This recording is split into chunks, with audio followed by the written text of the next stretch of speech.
നമസ്കാരം, ന്യൂസ് സ്കാനിലേക്ക് ഏവർക്കും സ്വാഗതം. രാജ്യത്ത് വിദേശ സഹായവും സംഭാവനകളും സ്വീകരിക്കുന്ന സ്ഥാപനങ്ങളുടെ പ്രവർത്തനങ്ങളെ നിയന്ത്രിക്കുന്നതിനായി നിലവിലുള്ള ഫോറിൻ കോൺട്രിബ്യൂഷൻ റെഗുലേഷൻ ആക്ട് എന്ന വിദേശ സംഭാവന നിയന്ത്രണ നിയമം കൂടുതൽ കർശനമാക്കുന്ന പുതിയ ചട്ട ഭേദഗതികളുമായി കേന്ദ്ര സർക്കാർ മുന്നോട്ട് പോയിരിക്കുകയാണ്. സർക്കാരിന്റെ വാദം വിദേശ ഫണ്ടുകളുടെ ദുരുപയോഗം തടയുകയും ദേശീയ സുരക്ഷയും സാമ്പത്തിക സുതാര്യതയും ഉറപ്പുവരുത്തുകയുമാണ് ലക്ഷ്യമെന്നാണ്. എന്നാൽ മറുവശത്ത് വിദ്യാഭ്യാസം, ആരോഗ്യ സംരക്ഷണം, ദുരിതാശ്വാസം, ദാരിദ്ര്യ നിവാരണം തുടങ്ങിയ മേഖലകളിൽ പതിറ്റാണ്ടുകളായി സേവനം ചെയ്യുന്ന ക്രൈസ്തവ സഭകളും സാമൂഹിക സംഘടനകളും ഈ നീക്കത്തിനെതിരെ ശക്തമായ ആശങ്ക ഉയർത്തുകയാണ്. FCRA നിയമത്തിലെ വ്യവസ്ഥകൾ കർശനമാക്കിയും ചട്ടങ്ങൾ ഭേദഗതി ചെയ്തുകൊണ്ടുമുള്ള വിജ്ഞാപനം കഴിഞ്ഞ ദിവസമാണ് കേന്ദ്ര സർക്കാർ പുറത്തിറക്കിയത്. വിദേശ രാജ്യങ്ങളിൽ നിന്ന് ജീവകാരുണ്യ പ്രവർത്തനങ്ങൾക്കായി ലഭിക്കുന്ന സംഭാവനകളെ നിയന്ത്രിക്കുന്ന നിയമവ്യവസ്ഥകൾ കൂടുതൽ കർശനമാക്കിക്കൊണ്ടുള്ളതാണ് പുതിയ ഭേദഗതി. ഹിന്ദിയിലും ഇംഗ്ലീഷിലുമായി 28 പേജുകളുള്ള സർക്കാർ വിജ്ഞാപനം അസാധാരണ ഗസറ്റായി തിങ്കളാഴ്ചയാണ് പ്രസിദ്ധീകരിച്ചത്. കഴിഞ്ഞ നിയമസഭാ തെരഞ്ഞെടുപ്പിലും തൊട്ടുമുമ്പായി FCRA ഭേദഗതി ബില്ല് പ്രസിദ്ധീകരിച്ചുവെങ്കിലും പാർലമെന്റിലും പുറത്തും വലിയ പ്രതിഷേധം ഉയർന്നതിനെ തുടർന്ന് തൽക്കാലത്തേക്ക് മരവിപ്പിച്ചിരുന്നു. സംഘടനകളുടെ പ്രഖ്യാപിത ഉദ്ദേശങ്ങളും നിർദ്ദിഷ്ട പ്രവർത്തന മേഖലകളും പ്രവർത്തനങ്ങളും ഭൂമിശാസ്ത്രപരമായ വ്യാപ്തിയും സമൂഹ മാധ്യമ അക്കൗണ്ടുകളിലൂടെ വെളിപ്പെടുത്തണമെന്നും നിർദ്ദിഷ്ട പ്രവർത്തനങ്ങളിൽ മാത്രം തുടരണം എന്നുമുള്ള കർശനമായ നിർദ്ദേശങ്ങൾ പുതിയ ഭേദഗതിയിൽ ചേർത്തിട്ടുണ്ട്. പാർലമെന്റിന്റെ വർഷകാല സമ്മേളനത്തിൽ വിദേശ സംഭാവന നിയന്ത്രണ ഭേദഗതി ബില്ല് 2026 പാസാക്കിയേക്കും എന്ന ആശങ്കകളെ തുടർന്ന് ജൂൺ 28 ഞായറാഴ്ച രാജ്യവ്യാപകമായി പ്രാർത്ഥനാ ദിനമായി ആചരിക്കാൻ CBCI ആഹ്വാനം ചെയ്തിരിക്കുകയാണ്. ഏതായാലും ഈ നിയമ ഭേദഗതി രാജ്യവ്യാപകമായി പലതരത്തിലുള്ള ജീവകാരുണ്യ പ്രവർത്തനങ്ങളിൽ ഏർപ്പെട്ടുകൊണ്ടിരിക്കുന്ന ക്രൈസ്തവ സമൂഹത്തിന് വലിയ പ്രതിസന്ധിയായി മാറിയിരിക്കുകയാണ്. 1976 ആദ്യമായി നിലവിൽ വന്ന FCRA നിയമം വിദേശ രാജ്യങ്ങളിൽ നിന്നും വ്യക്തികൾക്കും സംഘടനകൾക്കും ലഭിക്കുന്ന സാമ്പത്തിക സഹായത്തിന്റെ ഉപയോഗം നിയന്ത്രിക്കുന്നതിന് വേണ്ടി രൂപീകരിച്ചതാണ്.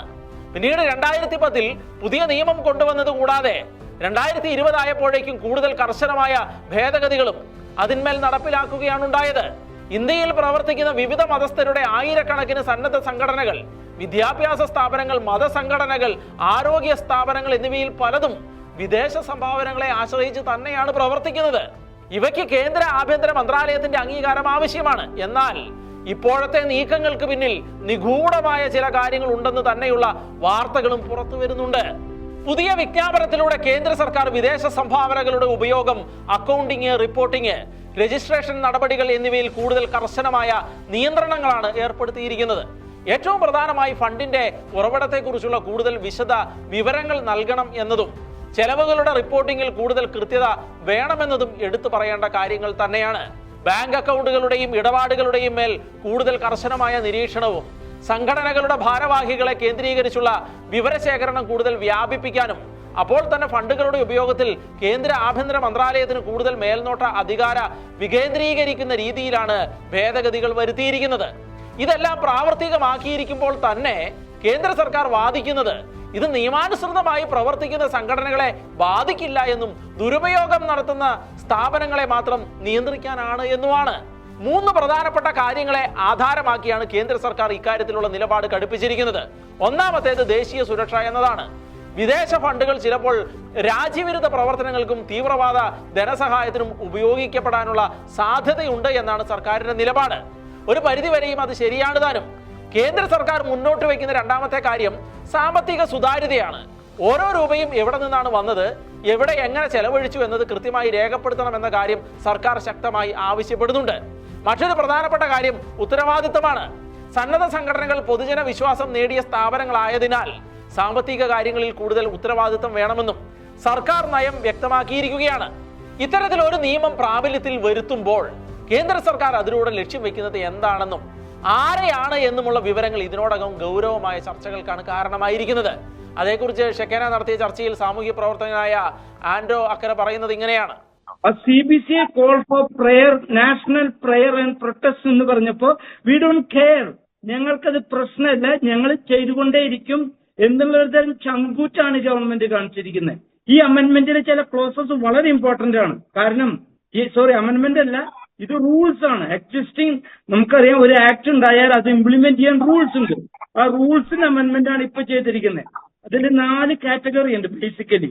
ഒന്ന്, mandatory declaration of social media accounts. FCRA കിട്ടുന്നവരൊക്കെ അവിടെ ഫേസ്ബുക്ക്, ഇൻസ്റ്റാഗ്രാം, എല്ലാ social media അക്കൗണ്ട്സും, Instagram വട്ടവർ social media accounts ഗവൺമെന്റിന് റിപ്പോർട്ട് ചെയ്യുന്നതെന്ന് പറഞ്ഞാൽ ഗവൺമെന്റിന് ഇതെല്ലാം വളരെ കൃത്യമായിട്ട് മോണിറ്റർ ചെയ്യാം. ഇനി അപ്പൊ നിങ്ങൾ എന്തെങ്കിലും പ്രൊവാക്റ്റീവായിട്ടോ ഹ്യൂമൻ റൈറ്റ്സ് ഇഷ്യൂസ് ഒക്കെ ആയിട്ട് സ്റ്റാൻഡ് എടുത്താൽ 100% your FCRA is going to be cancelled. അപ്പൊ social media monitoring censorship 1. Political content and activity, you have to give a declaration. What your activities and political content, അതിനെ കുറിച്ച് പറയണം. അതുപോലെ തന്നെ they have to say specified activities and geographic area. This is something strange. ഇതുവരെ ഇന്ത്യയിലെ FCRA എടുത്താൽ എവിടെ വേണമെങ്കിൽ എന്തും ചെയ്യാനുള്ള സ്വാതന്ത്ര്യം ഉണ്ടായിരുന്നു. ഇപ്പൊ ഏത് സ്റ്റേറ്റിലാണ് നിങ്ങൾ വർത്തിക്കുന്നത് എന്ന് പറഞ്ഞ് സ്പെഷ്യൽ അപ്ലിക്കേഷൻ മെൻഷൻ ചെയ്യണം. വേറെ സ്റ്റേറ്റിൽ പോകണമെങ്കിൽ 1 ലക്ഷം രൂപ കൊടുത്ത് അത് രജിസ്റ്റർ ചെയ്യണം. അപ്പൊ ഇത് കൂച്ചുവിലങ്ങടാണ് ചെയ്യുന്നത്. ജീവകാരുണ്യ പ്രവർത്തനങ്ങൾക്ക് കൂച്ചുവിലങ്ങുണ്ട്. നിങ്ങൾക്കറിയാം, വളരെ ഫേമസ് ആയിട്ടുള്ള international NGOs, Amnesty international, bread for the world, compassion international, ഇവരൊക്കെ ഇന്നോവേറ്റീവ് ആയിട്ടുള്ള social welfare programmes, advocacy programmes ഒക്കെ നടത്തിയിരുന്നതാണ്. 1 by 1 ഇവരുടെ എല്ലാ FCRA 52,000 FCRA രജിസ്ട്രേഷൻ ഉണ്ടായിരുന്നത് ഇപ്പൊ 14,000 ചുരുങ്ങി. എന്ന് പറഞ്ഞാൽ 21,000 ക്യാൻസൽ ചെയ്തു, 14,000 ലാപ്സ് ആയി. അപ്പൊ ഇപ്പൊ 15,000 താഴെ 14,700 FCRA മാത്രമേ ഉള്ളൂ. ഇത് പ്രാക്ടിക്കലി സംഘപരിവാറിന്റെയാണ്. ഇത് പ്രാക്ടിക്കലി. അപ്പൊ ഇതൊരു ഹരാസ്മെന്റ് ആണ്. FCRA എന്ന് പറഞ്ഞിട്ട് അത് ഒരു കമ്മ്യൂണിറ്റിയെ ഹരാസ് ചെയ്യുക. കാരണം ക്രിസ്ത്യൻ കമ്മ്യൂണിറ്റി വളരെ ആക്റ്റീവായിട്ട് പല രംഗത്തുണ്ട്. ഇതുപോലെ തന്നെ renewal, political content and activities, ഇതെല്ലാം പറഞ്ഞു കഴിഞ്ഞാൽ ഞാൻ ഇന്നൊരു എക്സ്പെർട്ട് വളരെ ഹൈ ലെവലിൽ ഇന്റർനാഷണൽ എന്റെ ജേർണലിസ്റ്റിക് ഡ്യൂട്ടി എന്ന നിലയ്ക്ക് ഒരു അനാലിസിസ് ചെയ്യാനായിട്ട് സംസാരിക്കുന്നു. അപ്പോൾ ആള് പറയാണ്, churches have been asked to be confined to the churches, say your prayers, do whatever hospitals or schools you run, don't do anything more, don't speak out. It is silencing the church. Silencing. അങ്ങനെ നിശബ്ദരായവർക്ക് അല്ലെങ്കിൽ ശബ്ദമില്ലാത്തവർക്ക്, അടിമപ്പെടുന്നവർ, oppressed people, അവർക്ക് വേണ്ടി ഒന്നും ഇനി ശബ്ദമുയർത്താൻ ഒരിക്കലും ഒരു NGOയും ഒരു Christian NGO മുതിരില്ല. അവർക്ക് തരപ്പെടില്ല. അവർ FCRA ഓട്ടോമാറ്റിക് ആയിട്ട് ക്യാൻസൽ ചെയ്യപ്പെടും എന്നുള്ളൊരു വാർണിംഗ് കൂടിയാണ് ഈ പ്രയർ ഡേക്ക് മുന്നേ തന്നെ ഗവൺമെന്റ് ഇങ്ങനെ കിരാതമായ 10 റൂൾസ് ഇൻട്രൊഡ്യൂസ് ചെയ്തിരിക്കുന്നത്. ഈ കാര്യങ്ങളിൽ ശരിയും തെറ്റുമുണ്ട്. മതപരമായ ആവശ്യങ്ങൾക്കായി പ്രവർത്തിക്കുന്ന സന്നദ്ധ സംഘടനകളുടെ പ്രവർത്തനങ്ങളെ ശിഥിലമാക്കാനുള്ള നീക്കങ്ങൾ ഇതിന്റെ പിന്നിലുണ്ടോ എന്നത് ന്യായമായി സംശയിക്കുകയാണ്. അതുകൊണ്ട് തന്നെ വിവിധ സാമൂഹ്യ സംഘടനകളും മനുഷ്യാവകാശ പ്രവർത്തകരും സഭാ സംഘടനകളും ഈ നിയമ ഭേദഗതിക്കെതിരെ ശക്തമായ പ്രതിഷേധം ഉയർത്തുകയാണിപ്പോൾ. ചെറിയ സ്ഥാപനങ്ങൾക്ക് പുതിയ നിബന്ധനകൾ പാലിക്കാൻ ആവശ്യമായ സാങ്കേതിക സംവിധാനങ്ങളോ ജീവനക്കാരോ ഇല്ലാത്തതിനാൽ ഭരണപരമായ ഭാരം അവിടെ പെരുകുന്ന സാഹചര്യമുണ്ട്. ഗ്രാമപ്രദേശങ്ങളിലും ആദിവാസി മേഖലകളിലും പ്രവർത്തിക്കുന്ന നിരവധി സംഘടനകൾ വിദേശ സഹായത്തെ ആശ്രയിച്ചാണ് നിലനിൽക്കുന്നത് എന്നതിനാൽ അവരുടെ ശ്ലാഘനീയമായ പ്രവർത്തനങ്ങൾ തടസ്സപ്പെടുമെന്നതും വിദ്യാഭ്യാസം, ആരോഗ്യ സംരക്ഷണം, അനാഥാലയങ്ങൾ, വയോജന സംരക്ഷണം തുടങ്ങിയ മേഖലകളിൽ പ്രവർത്തിക്കുന്ന മത സാമൂഹ്യ സ്ഥാപനങ്ങൾ കൂടുതൽ പ്രതിസന്ധിയിലാകുമെന്നും വലിയ ബാധ്യത നേരിടേണ്ടി വരുമെന്നും അവർ വ്യക്തമാക്കിയിരിക്കുകയാണ്. ചില മനുഷ്യാവകാശ സംഘടനകൾ പറയുന്നത് നിയന്ത്രണങ്ങൾ വർദ്ധിപ്പിക്കുന്നത് പൗരസമൂഹ സംഘടനകളുടെ സ്വതന്ത്ര പ്രവർത്തനത്തെ ബാധിക്കും എന്നാണ്. ഇന്ത്യയിലെ വിവിധ ക്രൈസ്തവ സഭകളും സംഘടനകളും ഈ വിഷയത്തിൽ രേഖപ്പെടുത്തിയിരിക്കുന്നത് കടുത്ത ആശങ്ക തന്നെയാണ്. സഭകൾ നടത്തുന്ന ആശുപത്രികൾ, അനാഥാലയങ്ങൾ, ഭിന്നശേഷിക്കാരായ കുട്ടികൾക്കുള്ള സ്ഥാപനങ്ങൾ, വയോജന ഭവനങ്ങൾ, ദുരന്ത നിവാരണ പദ്ധതികൾ, ഗ്രാമീണ വികസന പദ്ധതികൾ, ഇങ്ങനെ ഇവയിൽ പലതും വിദേശ സഹായത്തിന്റെ പിന്തുണയോടെയാണ് പ്രവർത്തിക്കുന്നത്.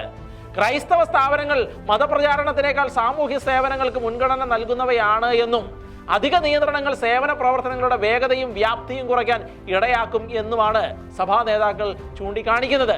എന്നാൽ ഈ വാദഗതികളെ തള്ളിക്കളയുന്ന സർക്കാർ അതിനെതിരെ വേറെ ചില വാദഗതികൾ ഉന്നയിച്ചുകൊണ്ടാണ് രംഗത്തിറങ്ങിയിരിക്കുന്നത്.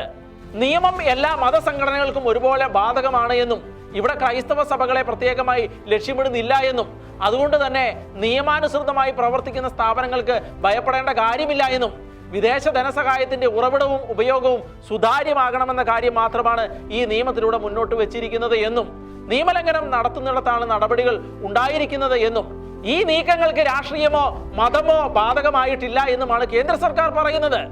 എന്നാൽ പുതിയ ഭേദഗതികൾ പ്രകാരം FCRA രജിസ്ട്രേഷനുള്ള ഓരോ സ്ഥാപനവും വിദേശ ഫണ്ടുകൾ ഉപയോഗിക്കുന്ന കൃത്യമായ പ്രവർത്തന മേഖലകളും ഭൂമിശാസ്ത്രപരമായ പരിധികളും മുൻകൂട്ടി രേഖപ്പെടുത്തണം എന്ന് വന്നാൽ രാജ്യവ്യാപകമായി പാൻ ഇന്ത്യ തലത്തിൽ പ്രവർത്തിച്ചിരുന്ന നിരവധി സംഘടനകൾ ഇനി നിർദ്ദിഷ്ട സംസ്ഥാനങ്ങളിലേക്കോ കേന്ദ്രഭരണ പ്രദേശങ്ങളിലേക്കോ പ്രവർത്തനം പരിമിതപ്പെടുത്തേണ്ടി വരാനുള്ള സാഹചര്യമാണ് സംജാതമാകുക. കൂടാതെ രജിസ്ട്രേഷനിൽ ഉൾപ്പെടുത്തിയ പ്രവർത്തന മേഖലകളിലോ പ്രവർത്തന പരിധികളിലോ മാറ്റം വരുത്തണമെങ്കിൽ പ്രത്യേക അനുമതി തേടേണ്ടതായും വ്യവസ്ഥ ചെയ്യുന്നുണ്ട്. ഇതോടെ അടിയന്തര സാഹചര്യത്തിൽ പോലും പദ്ധതികൾ വ്യാപിപ്പിക്കുന്നതിൽ തടസ്സങ്ങൾ നേരിടേണ്ടി വരും എന്ന ആശങ്കയാണ് ഉയർന്നു വന്നിരിക്കുന്നത്. ക്രൈസ്തവ സഭകൾ നേതൃത്വം കൊടുക്കുന്ന സന്നദ്ധ പ്രവർത്തനങ്ങളെ ഇത് അതീവ ഗുരുതരമായി ബാധിക്കുമെന്നതിനാൽ വലിയ ആശങ്കയാണ് ഇപ്പോൾ ഉളവായിരിക്കുന്നത്. അതേക്കുറിച്ച് CBCI ലീഗൽ സെല്ലിന്റെ പ്രതിനിധിയായി ഷെക്കേനയുടെ ചർച്ചയിൽ പങ്കെടുത്ത സിസ്റ്റർ ആശ പോൾ പറഞ്ഞത് ഇങ്ങനെയാണ്. 105 ഒരു പർപ്പസുകളുടെ എണ്ണം 105ലേക്ക് കൊണ്ടുവന്ന് ലിമിറ്റഡ് ആക്കി നമ്മളുടെ പ്രവർത്തന പരിധിയെ കൺട്രോൾ ചെയ്യും. ഇത് it's not just a regulation, control. അപ്പൊ ഇതൊരു വലിയ കൺട്രോളാ. അപ്പൊ ഈ വേർഡിങ്സിന് ഉള്ളിൽ എന്ത് വരണം എന്ന് തീരുമാനിക്കുക ഗവൺമെന്റ്, ദ സിസ്റ്റം. അവരുടെ ഇന്റർപ്രിട്ടേഷന് ബാധിക്കുന്ന തരത്തിലല്ല എന്ന് നമ്മുടെ പ്രവർത്തനങ്ങളിൽ നിന്ന് ബോധ്യപ്പെടുത്താൻ നമുക്ക് വേറെ ഒരു മാധ്യമങ്ങളും ഇല്ല. It depends on description.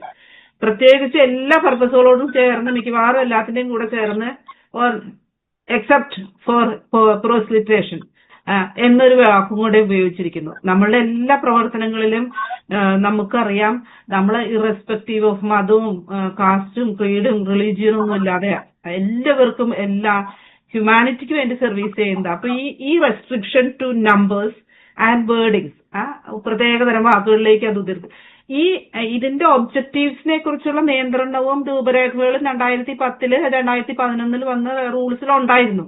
ഈ expansion is just to control, is just to drag you, and this is ഇതൊരു അവസരമായി മാറും. ഇനി നമ്മൾ ടാർഗറ്റ് ചെയ്യുന്ന ഒരു ഗ്രൂപ്പിന് ഇതൊരു അവസരമായി മാറും. കാരണം ഈ വാക്കുകളുടെ ഉള്ളില് നമ്മെ പെടുത്തണോ വേണ്ടയോ എന്ന് തീരുമാനിക്കുന്നത് നമ്മളോടുള്ള അവരുടെ ആഭിമുഖ്യം പോലെ. അപ്പൊ ഈ പാവങ്ങളെ വളർത്തുന്നതിന് ഇത് വളരെ വലിയ തടസ്സമാണ്.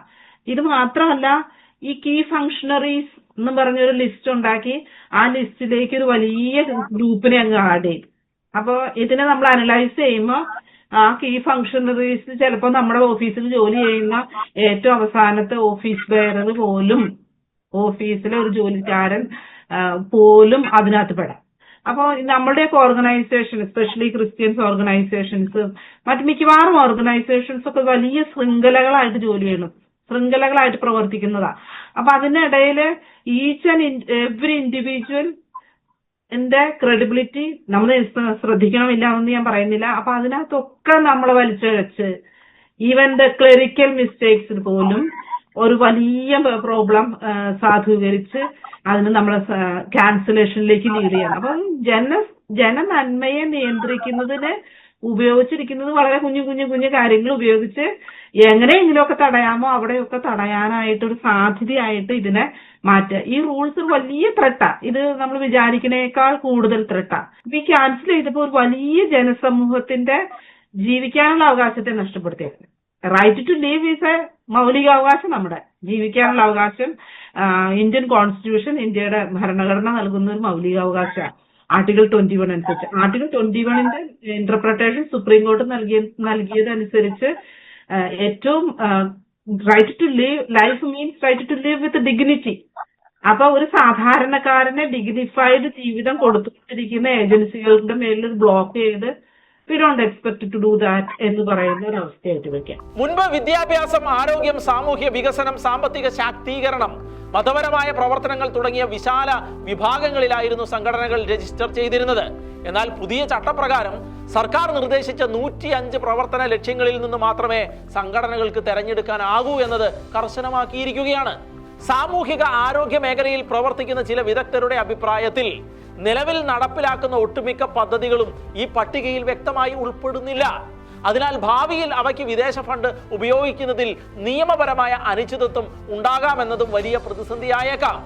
രജിസ്ട്രേഷൻ നിലനിർത്തുന്നതും പുതുക്കുന്നതിനുമായി കഴിഞ്ഞ 2 വർഷത്തിനുള്ളിൽ കുറഞ്ഞത് 10 ലക്ഷം രൂപയുടെ പ്രവർത്തന ചെലവ് ഉണ്ടായിരിക്കണമെന്ന വ്യവസ്ഥ നിരവധി ചെറുകിട സന്നദ്ധ സംഘടനകളെ പ്രതിസന്ധിയിലാക്കുമെന്ന കാര്യം ഉറപ്പാണ്.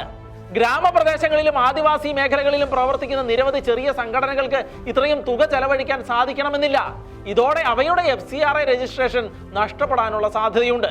ഒരുപക്ഷെ കാര്യങ്ങൾ അങ്ങോട്ട് ചെന്നെത്തുമെന്ന് മുൻകൂട്ടി കണ്ടുകൊണ്ടായിരിക്കാം ഇത്തരമൊരു നടപടികളുമായി സർക്കാർ മുന്നോട്ട് പോകുന്നത്. സ്ഥാപനങ്ങളുടെയും അവയുടെ ഭാരവാഹികളുടെയും സോഷ്യൽ മീഡിയ അക്കൗണ്ടുകൾ, വെബ്സൈറ്റുകൾ, പ്രസിദ്ധീകരണങ്ങൾ, മാധ്യമ ലേഖനങ്ങൾ എന്നിവയുടെ വിവരങ്ങൾ സർക്കാരിന് സമർപ്പിക്കണമെന്ന വ്യവസ്ഥയും പുതിയ ചട്ടങ്ങളിൽ ഉൾപ്പെടുത്തിയിട്ടുണ്ട്. ഇതും സുതാര്യത വർദ്ധിപ്പിക്കാനുള്ള ശ്രമമാണ് എന്ന് സർക്കാർ വിശദീകരിക്കുമ്പോൾ അഭിപ്രായ സ്വാതന്ത്ര്യത്തിലും സംഘടനാ സ്വാതന്ത്ര്യത്തിലും അനാവശ്യമായി ഇടപെടലായി ഇത് മാറുമോ എന്ന ആശങ്ക ഉയരുന്നുണ്ട്. പാർശ്വവൽക്കരിക്കപ്പെട്ട സമൂഹത്തിനിടയിൽ പ്രവർത്തിക്കുന്നവരെ പിന്നോട്ടടിക്കുകയും ഒപ്പം അവരുടെ സാമൂഹ്യ മാധ്യമങ്ങൾ കൃത്യമായി നിരീക്ഷിക്കുകയും ചെയ്യുന്നത് വ്യക്തിപരമായ പ്രതിസന്ധി കൂടിയാണ് ഉളവാക്കിയിരിക്കുന്നത്. മറ്റൊരു വീക്ഷണകോണിലൂടെ വിലയിരുത്തിയാൽ മൗലിക അവകാശത്തിന് മേലുള്ള കടന്നുകയറ്റമായി പോലും ഇതിനെ കാണേണ്ടതുണ്ട്. അതേക്കുറിച്ച് മാധ്യമപ്രവർത്തകനായ ജോർജ് കള്ളിവയൽ ഷെക്കേന ന്യൂസിനോട് പറഞ്ഞത് ഇങ്ങനെയാണ്. ഇത് സന്നദ്ധ സംഘടനകളെ ഏതെങ്കിലും തരത്തിൽ നിയന്ത്രിക്കാനല്ല, അതേസമയം ഞെരിച്ച് കൊല്ലാനോ അടിച്ചമർത്തുവാനോ ഒക്കെ ലക്ഷ്യമിട്ടുകൊണ്ടുള്ള കൃത്യമായ ഒരു ഗൂഢപദ്ധതിയുടെ ഭാഗം തന്നെയാണ് ഇപ്പോൾ തിരക്കിട്ട് ഈ ഭേദഗതി. ഈ ഭൂരിപക്ഷ സമുദായത്തിൽപ്പെട്ട വൻകിട NGOകൾ പ്രവർത്തിക്കുന്നുണ്ട്. ആരുടെയും പേര് പറയാൻ ഉദ്ദേശിക്കുന്നില്ല. അത് ബാബ രാംദേവ് മുതൽ കേരളത്തിലുള്ള പല ഏജൻസികളടക്കം ഇപ്പോൾ വലിയ കോടികൾ വന്നൊഴുകുന്ന അത്തരം ഏജൻസികൾക്ക് ഒരു തടസ്സവും അവർക്കുണ്ടാവുന്നില്ല. അതേസമയം ന്യൂനപക്ഷ വിഭാഗങ്ങള്, പ്രത്യേകിച്ച് ക്രൈസ്തവ വിഭാഗങ്ങള്, അവരാണ് അരികുവൽക്കരിക്കപ്പെട്ട സമൂഹത്തിലെ ഏറ്റവും പാവപ്പെട്ടവർക്ക് വിദ്യാഭ്യാസം, ആരോഗ്യം അടക്കമുള്ള കാര്യങ്ങളിലെല്ലാം എങ്ങനെയൊക്കെ അവർക്ക് സഹായം എത്തിക്കാൻ കഴിയുന്ന രീതിയിൽ എവിടുന്നൊക്കെ സഹായം കിട്ടാമോ ആ സഹായങ്ങൾ എത്തിച്ച് കൃത്യമായ കണക്ക് നമ്മൾ ഓരോ NGOകളും അവർ കൊടുക്കുന്നുണ്ട്, ഓരോ സ്ഥാപനവും കൊടുക്കുന്നുണ്ട്. സർക്കാരിലേക്ക് ഇൻകം ടാക്സ് മാത്രമല്ല, കൃത്യമായി FCRA പുതുക്കുന്നതിന് മുമ്പായി ഓരോ രൂപയുടെ വരവും അതെവിടെ നിന്ന്, ആരിൽ നിന്ന്, എങ്ങനെ കിട്ടിയെന്നും, അതിന്റെ ഏത് ഏജൻസി വഴി ഇവിടെ കിട്ടിയെന്നും, അത് എങ്ങനെ ചെലവഴിച്ചുവെന്നും അത് കൃത്യമായി സർക്കാർ നിയമത്തിൽ പറയുന്ന വ്യവസ്ഥകൾക്ക് പൂർണ്ണമായും വിധേയപ്പെട്ടുകൊണ്ട് ആണ് ഇതെല്ലാം കൊടുക്കുന്നത്. സ്വാഭാവികമായിട്ടും ഇതിനെതിരെ ഏതെങ്കിലും ഒരു സംഘടന പ്രവർത്തിച്ചാൽ അവർക്കെതിരെ നടപടിയെടുക്കാൻ ഇന്ത്യയിൽ ഇഷ്ടംപോലെ നിയമം നിലവിലുണ്ട്. അപ്പൊ അതൊന്നുമല്ല ലക്ഷ്യം. ചില സംഘടനകളുടെ ശരിയായ പ്രവർത്തനങ്ങളെ ഇല്ലാതാക്കുക, അല്ലെ അവരുടെ സാമൂഹ്യ സേവന പ്രവർത്തനങ്ങളെ പൂർണ്ണമായും ഇല്ലാതാക്കിക്കൊണ്ട് ഇതൊക്കെ പിടിച്ചെടുക്കുക. ഇവിടുത്തെ ഏറ്റവും പാവപ്പെട്ട ആളുകളെ സേവിക്കുന്ന ഏറ്റവും ചെറിയ ന്യൂനപക്ഷങ്ങള്, നമ്മൾ പറയാമല്ലോ, ക്രൈസ്തവരൊക്കെ വെറും 2.3% മാത്രമുള്ള ഒരു വളരെ ചെറിയ ന്യൂനപക്ഷമാണ്. പക്ഷെ അവരുടെ ഈ രാജ്യത്തിന് നൽകിയ കോൺട്രിബ്യൂഷൻ, സംഭാവനകൾ ഒരുപക്ഷെ ഇവിടുത്തെ ഏറ്റവും വലിയ സമൂഹങ്ങൾ പോലും ചെയ്തതിനേക്കാൾ ഏറെ 10 മടങ്ങ് സംഭാവനകൾ, അത് വിദ്യാഭ്യാസ രംഗത്തും ആരോഗ്യ രംഗത്തും ഒക്കെ പതിറ്റാണ്ടുകളായി, സ്വാതന്ത്ര്യം കിട്ടുന്നതിന് മുമ്പ് മുതൽ നമുക്കറിയാമല്ലോ, ഇവിടെ ഏറ്റവും പാവപ്പെട്ടവരെ ചാവറയച്ചന്റെ സ്കൂളുകൾ മുതൽ അവിടെയാണ് ദളിതർക്കും ഒക്കെ ആദ്യമായി പ്രവേശനം കൊടുത്തത്, ഉച്ചഭക്ഷണം കൊടുത്തത്, അതെല്ലാം ഒരു പള്ളിയോടൊപ്പം പള്ളിക്കൂടം സ്ഥാപിച്ചത്. അങ്ങനെ ഈ രാജ്യത്ത് ഏറ്റവും വിപ്ലവകരമായ പരിഷ്കാരങ്ങളിലൂടെ ഈ പൊതുസമൂഹത്തെ ഉയർത്തിക്കൊണ്ടുവന്ന ആ ഒരു സമൂഹത്തെ അവരുടെ പ്രവർത്തനങ്ങളെ തമസ്കരിക്കാനും അതിനെ ഒക്കെ തൃണവൽക്കരിക്കുവാനും അതിനേക്കാളൊക്കെ ഏറെ അവയെ ഇകഴ്ത്തിക്കാട്ടുവാനും കൃത്യമായ ഒരു പ്ലാനിങ്ങോടുകൂടി എവിടെയോ എന്തൊക്കെയോ വിദേശ പണം വരുന്നു, അതിനെ ചോദിച്ചാൽ എന്താ കുഴപ്പം എന്നൊക്കെയുള്ള വ്യാജ പ്രചരണങ്ങൾ അഴിച്ചുവിട്ടുകൊണ്ട് അതിന് അടിസ്ഥാനമില്ല. കാരണം ഇത് പാവപ്പെട്ട ജനങ്ങൾ അറിയുന്നില്ല. വാട്സപ്പ് യൂണിവേഴ്സിറ്റിയിലൂടെ എന്ത് വ്യാജ കഥകൾ ഇറക്കി വിട്ടാലും ജനങ്ങൾ അറിയുന്നില്ല. യാഥാർത്ഥ്യം സർക്കാരിന്റെ മുന്നിൽ കൃത്യമായ കണക്കുകൾ, ഓരോ പൈസയ്ക്കും ഓരോ രൂപയ്ക്കും ചെലവഴിക്കുന്ന ഓരോ തുകയ്ക്കും ഇവിടെയുണ്ട്. അത് ആരെ എന്തിനു വേണ്ടി എവിടെ ചെലവഴിച്ചു എന്നത്. അപ്പോഴാണ് ഇവിടെ എന്തെങ്കിലും സാങ്കേതിക പിഴവ് പറ്റി അത് തിരുത്താനുള്ള അവസരം കൊടുക്കണം. അതിനു പകരം ഇപ്പോൾ ഉള്ള FCRA നിയമത്തിൽ പോലും കൃത്യമായ ഒരു പരാതി പരിഹാര സെൽ പോലും അവിടെ ഉണ്ടാവില്ല. അവിടെ ഇത് കേന്ദ്ര സർക്കാരിലേക്ക് അപേക്ഷിക്കുന്നു. കേന്ദ്ര ആഭ്യന്തര മന്ത്രാലയത്തിലെ ചില ഉദ്യോഗസ്ഥരും ആഭ്യന്തര മന്ത്രാലയവും ചേർന്നത് തിരസ്കരിക്കുകയോ അത് പുതുക്കി നൽകാതിരിക്കുകയോ ചെയ്യുന്നു. അത് പലപ്പോഴും അറിയാൻ കഴിയുന്നില്ല. കാരണം ഇത്തരം പല കാര്യങ്ങളും എന്റെ അടുത്ത് തന്നെ നേരിട്ട് വന്നിട്ടുണ്ട്. അപ്പൊ നമുക്കറിയാം ഇതിനകത്ത് വളരെ കൃത്യമായ ഒരു അജണ്ടയുണ്ട്. സ്ഥാപനങ്ങളുടെ പ്രധാന പ്രവർത്തകൻ അഥവാ ചീഫ് ഫംഗ്ഷണർ എന്ന നിർവചനവും പുതിയ ചട്ടങ്ങൾ വ്യാപകമാക്കിയിരിക്കുകയാണ്. ട്രസ്റ്റിമാർ, ഡയറക്ടർമാർ, മാനേജ്മെന്റ് അംഗങ്ങൾ, ഭരണസമിതി അംഗങ്ങൾ തുടങ്ങി സ്ഥാപനത്തിന്റെ നിയന്ത്രണവുമായി ബന്ധപ്പെട്ട നിരവധി പേരെ ഇതിന്റെ പരിധിയിൽ കൊണ്ടുവരികയാണ്. വിദേശ സന്യാസ സഭകളുമായി ബന്ധമുള്ള ക്രൈസ്തവ സ്ഥാപനങ്ങൾക്ക് ഇത് പ്രത്യേക ആശങ്ക സൃഷ്ടിക്കുന്നു. കാരണം പല സ്ഥാപനങ്ങളുടെയും ഭരണഘടനയിൽ വിദേശത്ത് പ്രവർത്തിക്കുന്ന മത നേതാക്കൾ ആലങ്കാരിക പദവികളിൽ ഉൾപ്പെട്ടിട്ടുണ്ട് എങ്കിലും അവർ ഇന്ത്യയിലെ ദൈനംദിന ഭരണങ്ങളിൽ നേരിട്ട് ഇടപെടുന്നവരല്ല. അതുകൊണ്ട് തന്നെ ചീഫ് ഫംഗ്ഷണറി എന്നത് ഇത്തരം സ്ഥാപനങ്ങൾക്ക് പ്രതിസന്ധി സൃഷ്ടിച്ചിരിക്കുകയാണ്. പുതിയ ചട്ടങ്ങളിലെ ഏറ്റവും കൂടുതൽ ചർച്ച ചെയ്യപ്പെടുന്ന വിഷയങ്ങളിൽ ഒന്നാണ് മതപരിവർത്തനവുമായി ബന്ധപ്പെട്ട പരാമർശങ്ങളാണ്. ഈ കാര്യങ്ങളൊക്കെ സൂക്ഷ്മമായി വിലയിരുത്തിയാൽ ഈ നീക്കങ്ങളുടെ ആത്യന്തികമായ ലക്ഷ്യം അതുതന്നെ ആയിരിക്കുമെന്ന് പലരും വാദിക്കുന്നുണ്ട്. നിലവിലെ നിയമം മതവിദ്യാഭ്യാസം, ദൈവശാസ്ത്ര പഠനം, ആരാധനാ പ്രവർത്തനങ്ങൾ, മതപാരമ്പര്യ സംരക്ഷണം തുടങ്ങിയവയ്ക്ക് വിദേശ ഫണ്ടുകൾ ഉപയോഗിക്കാൻ അനുവദിക്കുന്നുണ്ട് എങ്കിലും മതപരിവർത്തനം ഒഴിവാക്കൽ എന്ന പുതിയ പരാമർശനം എങ്ങനെ വേണമെങ്കിലും ദുരുപയോഗം ചെയ്യപ്പെടാൻ സാധ്യതയുണ്ട് എന്നും ന്യൂനപക്ഷ മതസ്ഥാപനങ്ങൾക്കെതിരെ ആരോപണങ്ങൾ ഉയർത്തി പ്രവർത്തനങ്ങൾ തടസ്സപ്പെടുത്താനുള്ള സാഹചര്യം സൃഷ്ടിക്കാം എന്നുമാണ് രാഷ്ട്രീയ നിരീക്ഷകർ മുന്നറിയിപ്പ് നൽകുന്നത്. ഭരണഘടനയുടെ അനുച്ഛേദം 25 അനുസരിച്ച് ഓരോ പൗരനും താൻ വിശ്വസിക്കുന്ന മതം സ്വീകരിക്കാനും പ്രചരിപ്പിക്കാനും ആചരിക്കാനും ഉള്ള അവകാശം ഉറപ്പു നൽകുന്ന സാഹചര്യത്തിൽ ഈ വ്യവസ്ഥ ഭാവിയിൽ വലിയ നിയമവിവാദങ്ങൾക്ക് കാരണമായേക്കുമെന്നാണ് നിയമവിദഗ്ധരുടെ വിലയിരുത്തൽ. നിയമങ്ങൾ കർശനമാക്കിയതിനൊപ്പം ചട്ടലംഘനങ്ങൾക്ക് വലിയ സാമ്പത്തിക പിഴകളാണ് പുതിയ വിജ്ഞാപനത്തിൽ സർക്കാർ നിർദ്ദേശിച്ചിരിക്കുന്നത്. അനുവദിച്ച പരിധിക്ക് മുകളിൽ ഭരണച്ചെലവ് നടത്തുകയോ പ്രഖ്യാപിച്ച ലക്ഷ്യങ്ങളിൽ നിന്ന് വ്യത്യസ്തമായി ഫണ്ട് വിനിയോഗിക്കുകയോ ചെയ്തതായി തെളിഞ്ഞാൽ വലിയ തുക പിഴയായി ഈടാക്കാം എന്നതും അപ്പോൾ തന്നെ ചെറിയ സാങ്കേതിക പിഴവുകളും ഗുരുതരമായ നിയമലംഘനങ്ങളും തമ്മിൽ മതിയായ വ്യത്യാസം പുതിയ ചട്ടങ്ങളിൽ കാണിക്കുന്നില്ല എന്നതും ഇപ്പോൾ തന്നെ വലിയ വിവാദമായിട്ടുണ്ട്. ഇതെല്ലാം തന്നെ ക്രൈസ്തവ സഭകൾക്ക് കീഴിൽ വരുന്ന സന്നദ്ധ പ്രവർത്തനങ്ങളെ അതീവ ഗുരുതരമായിട്ടാണ് ബാധിക്കുന്നത്. രാജ്യത്തെ നിരവധി ക്രൈസ്തവ സഭകളും സന്നദ്ധ സംഘടനകളും വിദ്യാഭ്യാസം, ആരോഗ്യ സംരക്ഷണം, അനാഥ സംരക്ഷണം, വയോജക പരിപാലനം, ഭിന്നശേഷിക്കാരുടെ ക്ഷേമം, ദുരന്താശ്വാസ പ്രവർത്തനങ്ങൾ തുടങ്ങിയ മേഖലകളിൽ പതിറ്റാണ്ടുകളായി പ്രവർത്തിച്ചു വരുന്നവരാണ്. ഈ സ്ഥാപനങ്ങളിൽ പലതും വിദേശ സഹായത്തിന്റെ പിന്തുണയോടെയാണ് പ്രവർത്തിക്കുന്നത്. പുതിയ ചട്ടങ്ങൾ ഭരണപരമായ നിയന്ത്രണങ്ങൾ വർദ്ധിപ്പിക്കുന്നതിലൂടെ സേവന പ്രവർത്തനങ്ങളുടെ വ്യാപ്തി കുറയ്ക്കുകയും ഏറ്റവും കൂടുതൽ ബാധിക്കപ്പെടുന്നത് സമൂഹത്തിലെ ദുർബല വിഭാഗങ്ങളെ ആയിരിക്കുമെന്നും ഇവർ മുന്നറിയിപ്പ് നൽകുകയാണ്. വിദേശ ഫണ്ടുകളുടെ ഉപയോഗത്തിൽ സുതാര്യത ഉറപ്പാക്കേണ്ടത് ഏതൊരു ജനാധിപത്യ രാജ്യത്തിന്റെയും ഉത്തരവാദിത്തമാണ്. അതുകൊണ്ട് തന്നെ സർക്കാർ കൊണ്ടുവന്നിട്ടുള്ള നീക്കങ്ങളിൽ സുതാര്യതയുടെ മാനദണ്ഡങ്ങൾ തികച്ചും ന്യായമാണ്. എന്നാൽ അതിനൊപ്പം തന്നെ ദരിദ്രർക്കും രോഗികൾക്കും അനാഥർക്കും ദുരന്തബാധിതർക്കും സേവനം ചെയ്യുന്ന സ്ഥാപനങ്ങളുടെ പ്രവർത്തന സ്വാതന്ത്ര്യവും സംരക്ഷിക്കപ്പെടേണ്ടതാണ്. അതിനാൽ FCRA ഭേദഗതികളെ വെറും ഭരണപരമായ പരിഷ്കാരമായി മാത്രം കാണാനാവില്ല. ഇന്ത്യയിലെ സന്നദ്ധ സംഘടനാ മേഖലയുടെയും മത സാമൂഹ്യ സേവന സ്ഥാപനങ്ങളുടെയും ഭാവിയെ അതീവ നിർണായകമായി സ്വാധീനിക്കാൻ കഴിയുന്ന നയപരമായ ഇടപെടലായാണ് ഇതിനെ വിലയിരുത്തേണ്ടത്. കാര്യങ്ങൾ ഇത്തരത്തിൽ മുന്നോട്ട് പോകുമ്പോൾ ഉയരുന്ന ചോദ്യം വിദേശ ഫണ്ടുകളുടെ ഉപയോഗത്തിൽ സുതാര്യത ഉറപ്പാക്കുന്നതിനൊപ്പം സമൂഹത്തിലെ ഏറ്റവും പിന്നോക്ക വിഭാഗങ്ങൾക്ക് സമർപ്പണത്തോടെ സേവനം ചെയ്യുന്ന സംഘടനകളുടെ പ്രവർത്തനശേഷി സംരക്ഷിക്കുന്നത് ഒരു സമതുലിത സമീപനം സർക്കാർ സ്വീകരിക്കുമോ എന്നുള്ളതാണ്.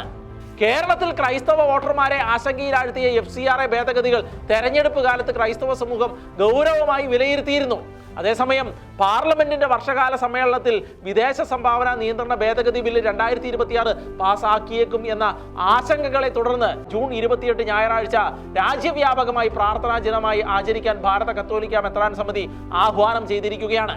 നിരാലംബരായവർക്ക് വേണ്ടി എഴുന്നേൽക്കാനും അധികാരികളുടെ ഹൃദയങ്ങളോട് ആജ്ഞാപിക്കാനും എഴുതപ്പെട്ട രേഖകളെ തിരുത്തി കുറിക്കാനും കഴിവുള്ളത് സർവശക്തനായ ദൈവത്തിന് മാത്രമാകയാൽ ആ പ്രാർത്ഥനകളിൽ നമുക്കും പങ്കാളികളാകാം. ന്യൂസ് സ്കാൻ ഇനി അടുത്തയാഴ്ച.